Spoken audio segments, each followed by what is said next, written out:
Hello, and welcome to the very first episode of Not Your Therapist.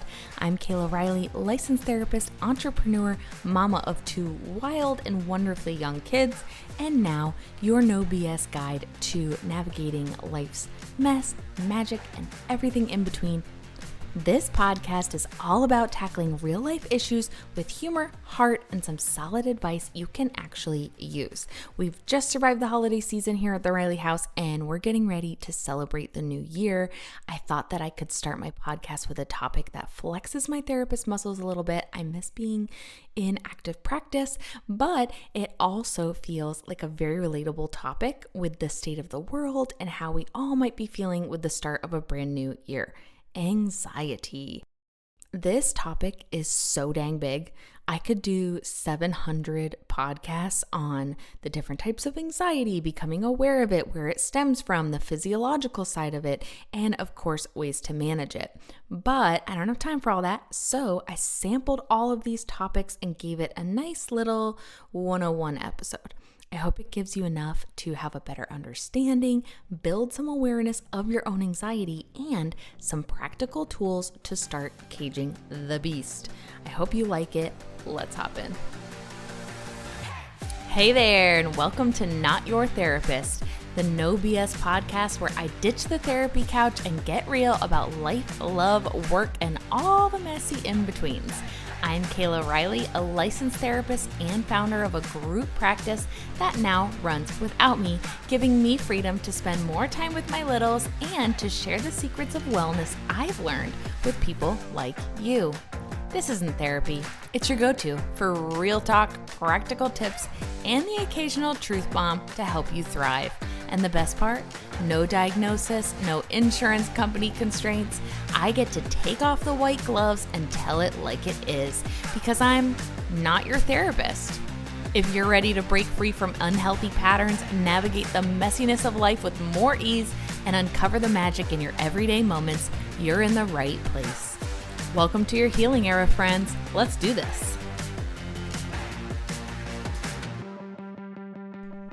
Okay, let's start with this. If you're someone who's felt your heart racing at 2 a.m. or you've avoided a social event because you're just too overwhelmed, I'm here to tell you, you are not broken. Anxiety is something nearly everyone experiences at some point. In fact, it's our brain's way of trying to keep us safe. Thanks, brain, but also calm down. Here's the deal. Anxiety is your body's alarm system. It kicks in when it thinks there's a threat. Back in the caveman days, this was great for avoiding saber-toothed tigers, but now it gets triggered by work emails and awkward conversations. So it's not about getting rid of anxiety, it's about understanding it and learning how to manage it. Let me break it down a little bit more. Inside your brain is something called the reptilian brain. It's also known as the amygdala. It's more of the scientific name. This part of your brain is ancient, like dinosaur level ancient, and it's responsible for keeping you alive. When your amygdala senses danger, it activates your fight, flight, or freeze response, aka your sympathetic nervous system. Your heart's racing, your breath speeds up, and your body gets flooded with adrenaline. Basically, it's your brain's way of gearing you up to either fight off a threat, run like hell, or freeze and hope the danger goes away. Here's a little side note. We went to the zoo once, and this woman was talking to us at the polar bear exhibit, which polar bears are amazing and incredible. And if you ever have a chance to go to the Goldsboro Zoo, I highly recommend it, but wear your walking shoes because it's huge, which is wonderful for the animals. I digress. So she said, here's the rule about bears, how to protect yourself. We said, okay, yeah, go ahead, give it to us. She said, it's a poem. Okay. Black, fight back. Brown, lay down. White, good night. And she broke it down a little bit. She's like, it's kind of self-explanatory, but black, yell, scream, clank on things, fight back. Like it's going to get scared off. Brown, lay down and play dead. It'll lose interest in you. She said, but if you run into a polar bear, just like, good night, like give up because they're intense. And if they want to kill you, they're going to kill you. Anyways, here's to hoping you do not run into a polar bear in the wild. Let's keep talking about the amygdala. Here's the problem. Your amygdala is not very good at telling the difference between a life-threatening situation, say, running into a polar bear, or an uncomfortable email from your boss. Not really life-threatening. So while this response was super useful when we were running away from predators, it's a little overactive in today's modern world. That's why you might feel your heart racing or your palms sweating even when there's no real danger around. The good news is you've also developed a more evolved part of your brain, the prefrontal cortex, which can help calm your amygdala down. Think of it like a wise older sibling saying, "Hey, it's okay, we got this." The trick is learning how to tap into that part of your brain when anxiety hits. And that's exactly what we're going to talk about when we get into some of the action steps. Let's talk about how anxiety shows up because it's sneaky. Sometimes it's obvious, like sweaty palms before a big presentation kind of a thing, but other times it's that constant low-grade sense of dread. Anxiety can look like overthinking every decision, avoiding things that make you uncomfortable, or even physical symptoms like headaches, back pain, upset stomach. Sounding familiar, anybody? Let's talk about becoming more aware of your own anxiety. A great place to start is by paying attention to your own thoughts. Are they racing? Are they jumping from one worry to the next like a hamster on a wheel? Notice if your thoughts tend to spiral into the worst case scenarios or if you're constantly running through endless what ifs. So I read the book, The Subtle Art of Not Giving a F-U-C-K. And it's a really great book. It's wonderful. It's basically cognitive behavioral therapy, just in different words. But anyways, I really like the metaphor he uses of ruminating thoughts, almost like a toilet. Like your thoughts are going around and around, but they're not getting anywhere. Another clue is how much time you might spend worrying about what others think or feel. Maybe you're like replaying conversations in your head, or maybe imagining all the ways you might have said something or said the wrong thing or what you could have said, or maybe you're even having imaginary conversations or arguments with people who aren't in the room. Sound familiar? These are really classic signs of anxious thinking. I heard this rule once that I love, anti-anxiety rule or mantra that says, don't have any conversations with people who aren't there. God, that's a good one. Start by asking yourself, are my thoughts rational or are they exaggerated fears? Are they focused on things I can control, or am I trying to solve problems that haven't even happened yet? A lot of anxiety is creating problems that don't even exist. So becoming conscious, just aware of these patterns is the first step towards taking back control. You don't have to believe every thought your anxiety throws at you. Remember that just because you think it does not make it true. One simple practice is to pause and label your thoughts as they come. For example, if you catch yourself worrying, you might say, "Oh, I'm trying to predict what's going to happen and I don't have control over that." This is a small act of mindfulness that can help you create some distance between you and the anxious thought, which makes it easier to challenge the thinking or even let go of it. All right, enough with the doom and gloom. Let's talk solutions. Here are 3 practical tools that you can start using today to manage anxiety. We've got the 4-7-8 breathing technique. We've got the name it and to tame it.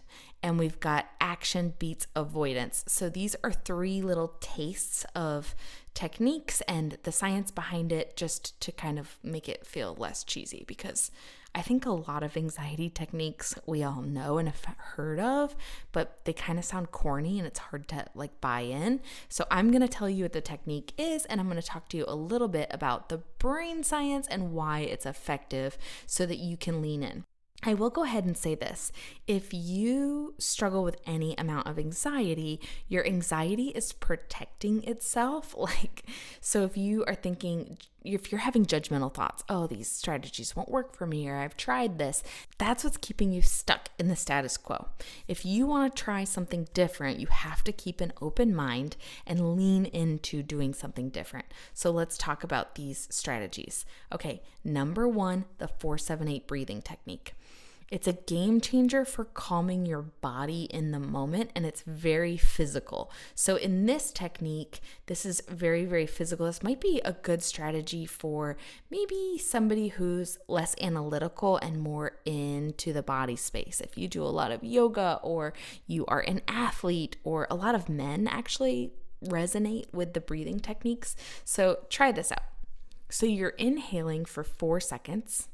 You're holding or retaining your breath for 7 seconds. You're exhaling for 8 seconds. You're going to repeat this a few times and slow your heart rate down. Here's why it works. This technique activates your parasympathetic nervous system, which is responsible for calming your body and counteracting that fight or flight response. It's like hitting the brakes on your brain's panic button. So let me share a story about this. I've been teaching my 2-year-old son, Miles, to take what we call dragon breaths when he's feeling impatient or frustrated. It's freaking adorable. He goes,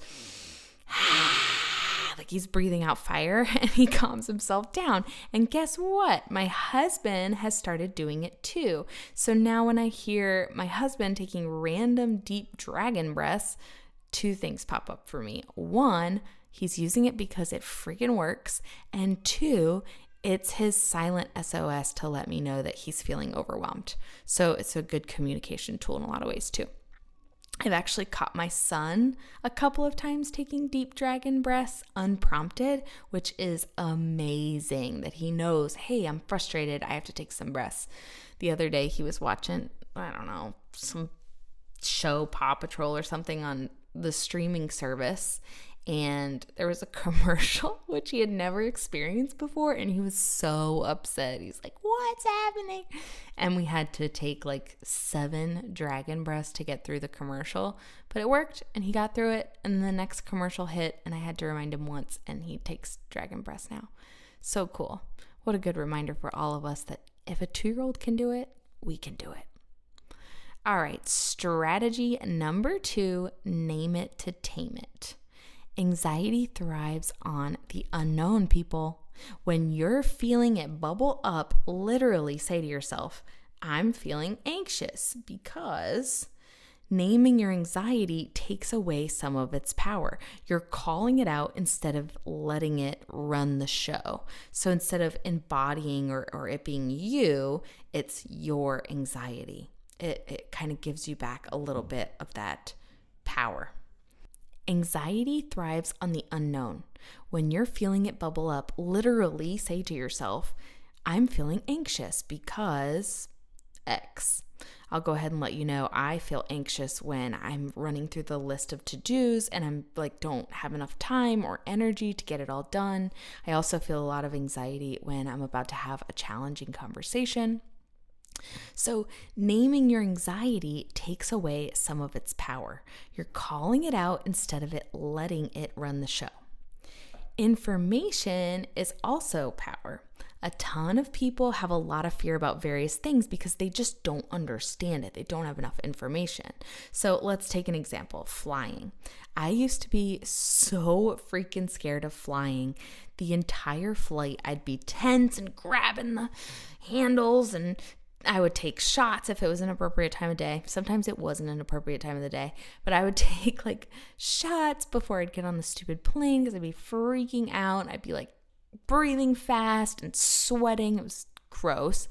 But one day I was on this flight. It was raining outside. It was super turbulent. And this really nice guy that works on planes in the military happened to be next to me. What are the chances? I don't know, but I swear he cured me of my anxiety. Thank you if you're listening to this. When he saw me like clenching and closing my eyes and bargaining with God for safety, he just started talking to me about the physics of air travel.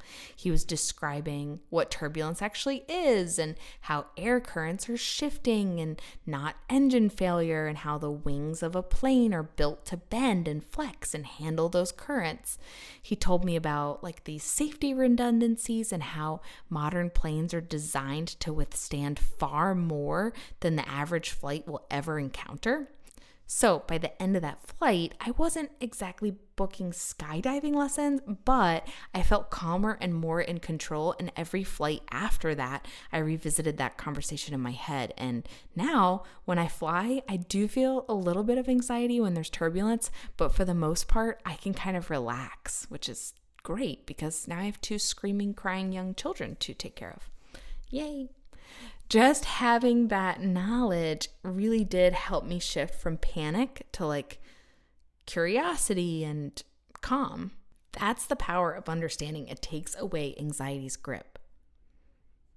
All right, last strategy. We've got name it to tame it, which I just talked about. We've got the 4-7-8 breathing technique. Last one is action beats avoidance.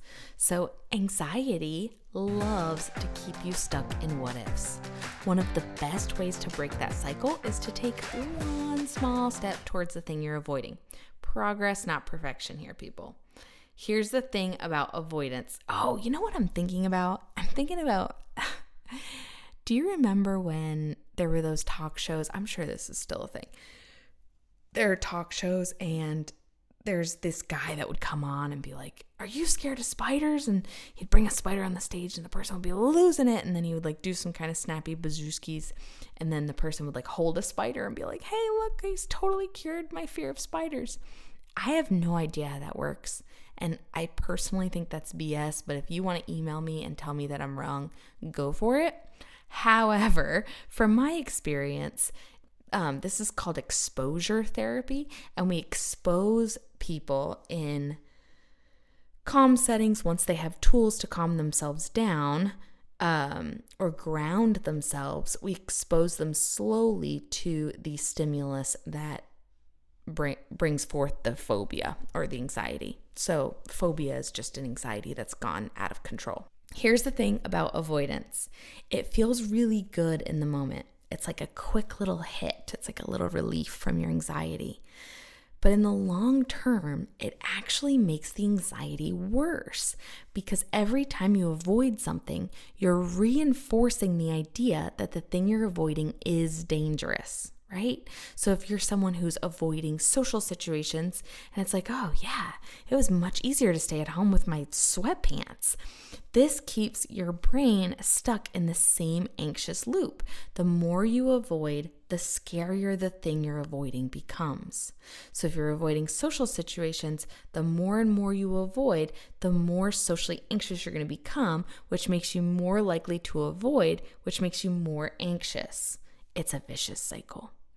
On the other hand, you've got exposure. So exposure is the key to breaking this cycle. Gradually, not the guy on the talk show getting you to hold the tarantula, but gradually facing the things that are making you anxious, you're teaching your brain that the situation really isn't as threatening as it feels.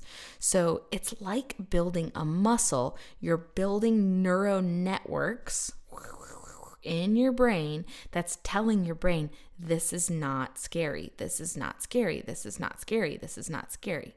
So think of people in Australia. When they see a big bugaboo, they're not freaking out as much as an American who's never seen that crap. If we fly into Australia and you show me some giant bug, I'm going to freak the heck out because I've never seen it before.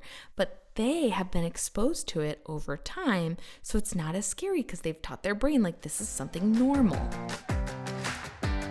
Starting small and working your way up. If you're scared of flying, don't go take a 20-hour flight.